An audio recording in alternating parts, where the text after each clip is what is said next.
Bonjour à toutes et à tous. Je fais cette vidéo aujourd'hui là par rapport à l'annonce du gouvernement concernant le couvre-feu au niveau national qui a été faite hier soir.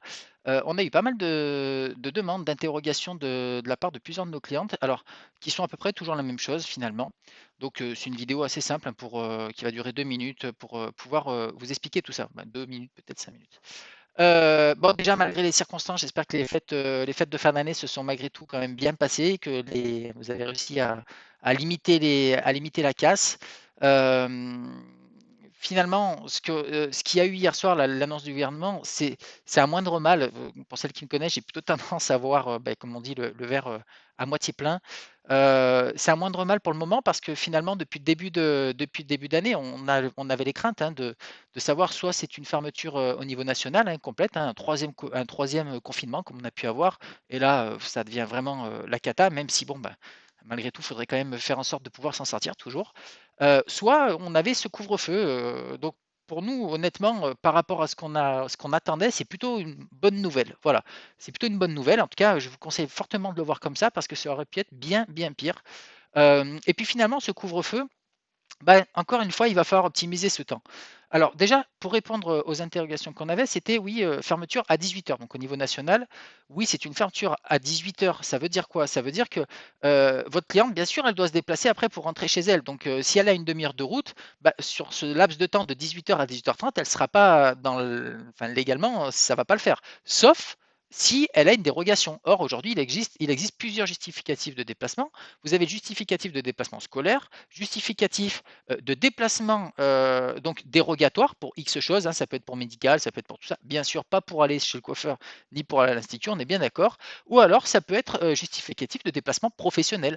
Voilà, ça aujourd'hui c'est pareil, hein, beaucoup d'entre vous, beaucoup de clientes l'ont pour leur déplacement professionnel, soit parce qu'elles terminent de travailler à 18h30 et autres. Donc voilà, mais en tout cas, tout ce que je veux dire, c'est que votre point de vente doit fermer à 18 heures.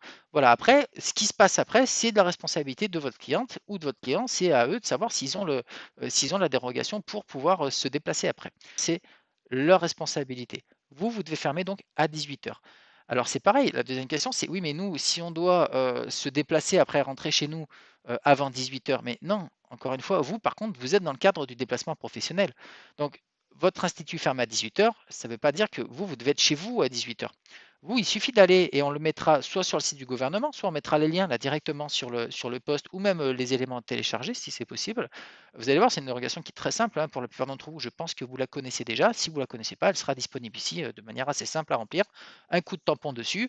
Il n'y a pas besoin de la refaire à chaque fois. C'est une seule. Vous le mettez sur 15 jours, sur un mois. Cette dérogation, c'est vous qui vous la faites pour vous. Du coup, il n'y a pas besoin de la refaire après. Ça veut dire quoi? Ça veut dire que eh ben, je vous conseille fortement d'optimiser ce temps. De 6 heures, donc de 18 heures à 19 heures, si vous aviez l'habitude de fermer à 19 heures, bah, vous avez deux possibilités en fait, hein. C'est soit vous rentrez chez vous à 18 heures et pour être plutôt chez vous et profiter, et voilà, pour profiter. Mais bon, je pense que je me dis finalement sur 2020, on a eu quand même l'occasion d'en profiter un petit peu. Donc ce serait bien là sur 2021 de pouvoir finalement voilà, investir ce temps, quoi, ce temps que vous avez. Moi, je sais très bien que depuis des années que je fais des formations, enfin, mais plusieurs milliers de personnes aujourd'hui, et dans pratiquement à chaque fois, quand on est sur les formations management ou vente ou autre, j'ai toujours les mêmes retours de votre part. C'est ouais, mais j'ai pas le temps. Voilà, ouais, mais j'aimerais bien mettre ça en place. J'aimerais bien faire mon fichier client, le mettre à jour, mais j'ai pas le temps pour ça. Et c'est vrai, vous avez raison. Jusqu'à maintenant, vous n'aviez pas le temps, on va dire. Jusqu'à fin 2019, on n'avait pas trop le temps. Mais là, concrètement, bon, 2020, vous allez me dire, ouais, mais on a le temps de le faire en 2020. Là, on est en 2021. Alors, il y a quand même une grosse différence actuellement là avec ce couvre-feu et ce qu'on a pu avoir sur 2020.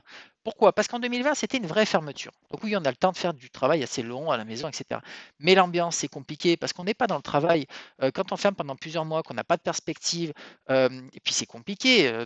Voilà, c'est comme quelqu'un qui fait du sport que de manière occasionnelle. C'est difficile de se mettre dedans. Alors que si on y va tous les 2 jours faire du sport, c'est une habitude et c'est beaucoup plus simple.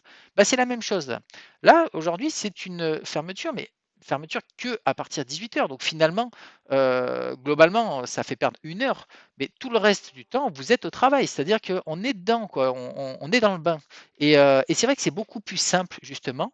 Et je vous conseille fortement de pouvoir, finalement, tout le travail que vous faites sur la journée et qui peut se faire plus tard, du coup, mais profitez-en. C'est-à-dire que, bah, je ne sais pas, il y a certainement du job que vous faites sur la journée qui pourrait être fait à 18 h, ce qui va vous permettre justement de pouvoir optimiser le temps d'ouverture, ou enfin le temps où vous avez la possibilité d'être ouverte. Ça, c'est le premier point. Le deuxième point, il y a aussi la possibilité d'ouvrir plus tôt. Je sais que beaucoup de salons de coiffure l'ont proposé, le fait d'ouvrir à 8h, 8h30 pour ceux qui ouvrent à 9h30, ou d'ouvrir à 9h pour ceux qui ouvrent à 10h. Voilà, ça aussi, c'est une possibilité. Alors, pour ceux qui le peuvent, bien sûr, hein, après, on a aussi des impératifs familiaux ou autres qui font que ce n'est pas toujours possible. Mais si c'est possible et que vous souhaitez le mettre en place, bah, là, et forcément, je peux pas vous dire le contraire, pensez à communiquer. Parce que si vos clients ne sont pas au courant, ne sont pas informés que vous ouvrez plus tôt, bah, ils pourront pas, voilà, ils viendront pas. Donc, c'est pareil, pensez à la communication.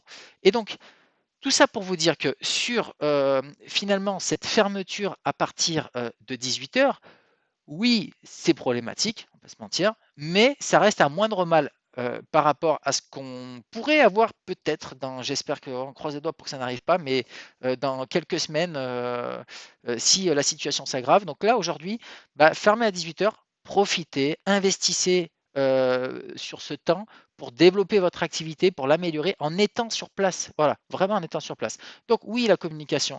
On est en plein dedans, il y a beaucoup de possibilités, il y a beaucoup de choses à faire. Et pour nos clientes là, de Prone Beauty, comme d'habitude, on est toujours présent. Bon, en plus, là, il y a quelques nouveautés qui sont déjà sorties, d'ailleurs, que vous avez pu voir ces derniers jours, et beaucoup de choses qui arrivent. Donc, n'hésitez pas, on est là pour vous, en tout cas, sur cette partie-là.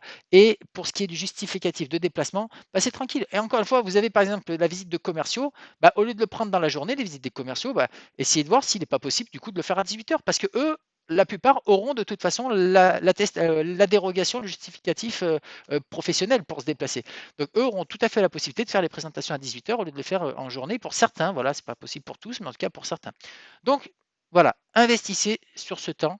En tout cas, moi je vous souhaite bon courage là pour la suite, bonne continuation, et puis ça va le faire, on va s'en sortir. Bon courage à tous, à très bientôt. Au revoir.